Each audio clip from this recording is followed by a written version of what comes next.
వేదావతి ప్రాజెక్టును పరిశీలించడానికి రావడం జరిగింది.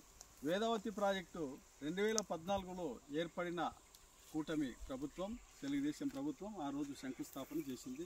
1800 కోట్లు ఈ వేదావతి ప్రాజెక్టు కేటాయించడం జరిగింది. తర్వాత 2019లో వైసీపీ గవర్నమెంట్ వచ్చింది. వైసీపీ గవర్నమెంట్ వచ్చి రివర్స్ టెండర్ అని పిలిచి 1600 కోట్లకు కుదించింది. కానీ ఈ భూములు కోల్పోయిన వేదావతి ప్రాజెక్టు నిర్మాణంలో భాగంగా భూములు కోల్పోయిన రైతులకు ఇంతవరకు నష్టపరిహారం అందలేదు. కనుక ఈరోజు ఈ వేదావతి ప్రాజెక్టు ఎక్కడ శంకుస్థాపన చేసిన రోజు ఏ విధంగా ఉందో ఈరోజు కూడా అదే విధంగా ఉంది.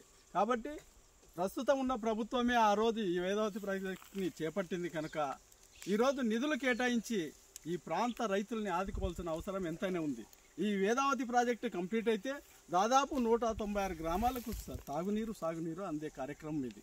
దాదాపు 8 టీఎంసీలు వీటి ద్వారా ఎత్తిపోస్తే 1,00,000 ఎకరాల పైన పైచిలకు ప్రత్యక్షంగా నీరు అందించవచ్చు రైతులకు, పరోక్షంగా ఇంకో 50,000 ఎకరాలకు కూడా నీరు అందే కార్యక్రమం కనుక ఈ బడ్జెట్లో ఖచ్చితంగా నిధులు కేటాయించి రైతు కూలీలను ఆదుకోవాలని చెప్పి జిల్లా కాంగ్రెస్ కమిటీ డిమాండ్ చేస్తుంది. ఈ విషయాన్ని తొందరలోనే ముఖ్యమంత్రి దృష్టికి తీసుకొని పోయి నిధులు కేటాయించే విధంగా రైతుల పక్షాన కాంగ్రెస్ పార్టీ పోరాడుతుందని తెలియజేస్తున్నాం.